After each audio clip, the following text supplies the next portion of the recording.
राहुल 10 साल का था। उसका छोटा सा गांव हरियाली से भरा हुआ था। उसके घर के पीछे एक बड़ा आम का पेड़ था, जहां सुबह शाम कई चिड़िया आती जाती थीं। राहुल को चिड़ियों का बहुत शौक था। वो अक्सर अपने छोटे से बगीचे में बैठकर उनके गीत सुनता और उनके रंग बिरंगे पंखों की तारीफ करता। एक सुबह जैसे ही सूरज की पहली किरण पेड़ पर पड़ी, राहुल ने देखा कि पेड़ की शाखाओं में एक छोटी सी चिड़िया बैठी है। उसका पंख में थोड़ी चोट आ गई है और वो उड़ नहीं पा रही थी। राहुल ने धीरे धीरे हाथ बढ़ाया और उसे अपने हाथ पर सुरक्षित बैठा लिया। तुम ठीक हो जाओगी, चिंता मत करो, राहुल ने कहा। राहुल ने अपनी माँ से पूछा और चिड़िया के लिए थोड़ा सा दाना और पानी लाया। दिन बीतते गए और चिड़िया धीरे धीरे स्वस्थ होने लगी। राहुल ने उसे मिनी नाम दिया। राहुल और मिनी के बीच जल्दी ही गहरी दोस्ती हो गई। मिनी हर सुबह राहुल के खिड़की के पास आकर उसे जगाती और राहुल उसे खाना खिलाता। वे दोनों साथ में खेलते, दौड़ते और कभी-कभी राहुल उसे अपने स्कूल बैग में छुपाकर स्कूल ले जाता। एक दिन राहुल के स्कूल में खेल का कार्यक्रम था।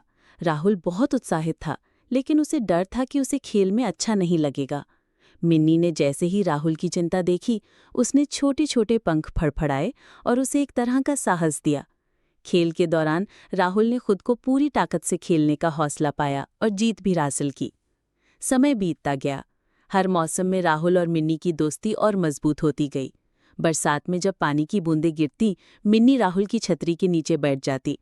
सर्दियों में वो राहुल के कंधे पर बैठकर गर्माहट का आनंद लेती।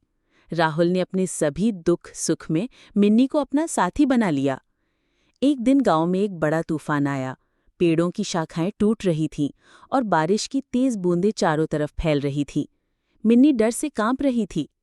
राहुल ने तुरंत अपनी माँ से मदद मांगी और उन्हें सुरक्षित स्थान पर रखा।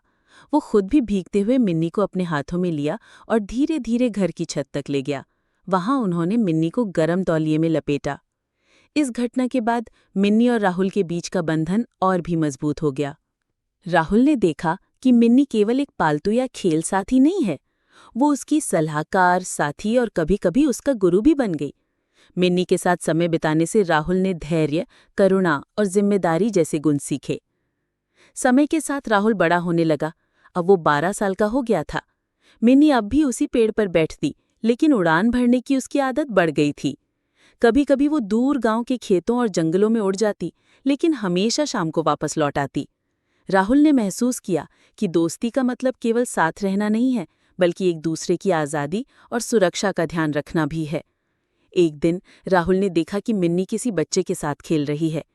उसने समझा कि मिन्नी अब केवल उसकी दोस्त नहीं रही, बल्कि गांव के बच्चों की भी दोस्त बन गई है। राहुल को थोड़ी उदासी हुई, लेकिन वो जानता था कि ये दोस्ती अब और भी बड़ी हो गई है। समय ने बहुत कुछ बदल दिया। राहुल अब किशोर बन चुका था, लेकिन वो हमेशा अपने छोटे से दोस्ती वाले पलों को याद करता।